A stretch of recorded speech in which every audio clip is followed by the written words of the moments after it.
आकाश पर काले बादल छा चुके हैं, समुद्र गरज रहा है, लहरें क्रोध में तट को पटक रही हैं, बिजली आसमान को चीरती है मानो ब्रह्मांड की सांस रुक गई हो।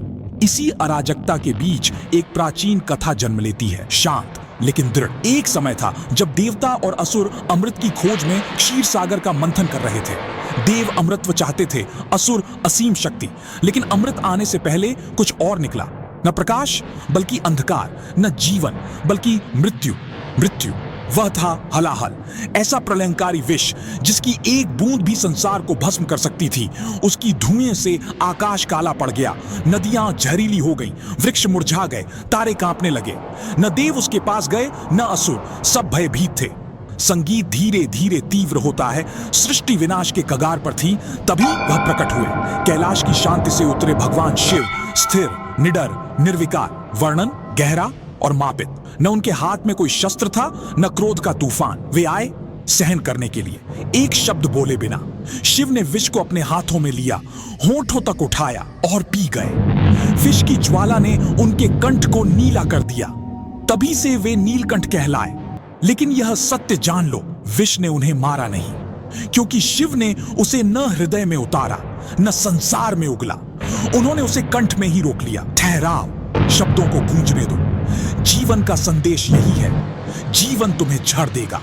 दर्द, विश्वासघात, अपमान, असफलता, ये सब तुम्हारे जीवन के हलाहल हैं। तुम हमेशा इन्हें फेंक नहीं सकते, न नजरअंदाज कर सकते हो, लेकिन तुम इन्हें संभाल सकते हो, इन्हें बदल सकते हो। आधुनिक संदर्भ, सोचो तुम्हारे जीवन में कब झड़ उठा? जब किसी ने तुम्हें चोट पहुंचाई, जब सपने बिखर गए, जब अपने ही पराये हो गए। ज्यादातर लोग ये जहर बाहर उगल देते हैं, गुस्से, नफरत और बदले के रूप में। कुछ लोग इसे अंदर उतार लेते हैं और ये उन्हें तोड़ देता है। लेकिन नीलकंठ का मार्ग अलग है, न बाहर उगलना न अंदर उतारना, बस कंठ में रोकना और उसे शक्ति में बदलना। कहानी पुराण से वर्तमान तक। आर्या नाम की एक लड़की थी, उसका सपना था एक महान शास्त्रीय नृत्यांगना बनना। वर्षों तक उसने भोर से पहले उठकर अभ्यास किया, तब तक नाची जब तक उसके पैर लहूलुहान न हो गए। लेकिन बड़े प्रदर्शन से ठीक पहले उसे कहा गया, तुम्हें मंच नहीं मिलेगा।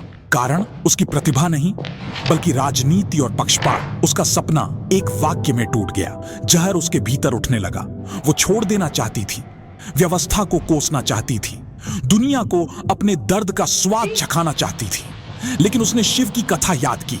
उसने दर्द को कंठ में रोक लिया, न नफरत बनाई, न हार मानी। महीनों बाद जब वह मंच पर लौटी, उसका नृत्य इतना गहन और भावपूर्ण था कि दर्शक खामोश रह गए। फिर खड़े होकर तालियों से सभागार गूंजा उठा। आर्या ने झर मिटाया नहीं, उसे कला में बदल दिया। गहरी सीख, नीलकंठ बनना मतलब दर्द से अछूता रहना नहीं है। मतलब है वह दर्द तुम्हारे भीतर से गुजरे पर तुम्हें नष्ट न करे।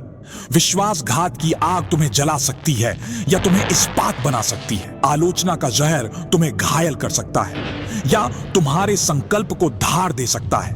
असफलता का अंधकार तुम्हें दफना सकता है या तुम्हारे विकास की जड़ें मजबूत कर सकता है। शिव हमें सिखाते हैं, शक्ति इस बात में नहीं कि विष से बचो, बल्कि इस बात में है कि उसे संभालो और रूपांतरित करो। आह्वान, अपने जीवन को देखो। तुम्हारा जहर क्या है? एक अपमान जो अब भी याद है, एक गलती जो अब भी चुभती है, एक घाव जो भरने का नाम नहीं लेता। इसे बाहर मत उगलो, ये और फैलेगा। इसे भीतर मत निगलो, ये तुम्हें तोड़ेगा। इसे संभालो, इसके साथ सांस लो। जरूरत पड़े तो इसे अपने कंठ में नीला बनने दो, ताकि यह हमेशा याद रहे कि तुमने इसे सहा और जीते। और फिर इसे कला में, ताकत में, ज्ञान में या उस कहानी में बदलो जो किसी और के अंधकार में दीपक जला दे। अंतिम दृश्य, चित्रात्मक तूफान थम चुका है, समुद्र शांत है। कैलाश की चोटी पर एक साधक मौन ध्यान में बैठा है। उसके कंठ पर नीला तेज चमक रहा है। विष अब भी है, पर अब वह जलता नहीं, वह शक्ति बन चुका है। अंतिम वाक्य गूंजते हुए, तुम अपने दर्द से बड़े हो, तुम अपने जहर से बड़े हो, तुम्हारे भीतर नीलकंठ है। जिंदगी का विष पीकर भी अडिग रहो और औरों से भी कहो, जहर को शक्ति में बदलो, अपने भीतर का नीलकंठ जगाओ।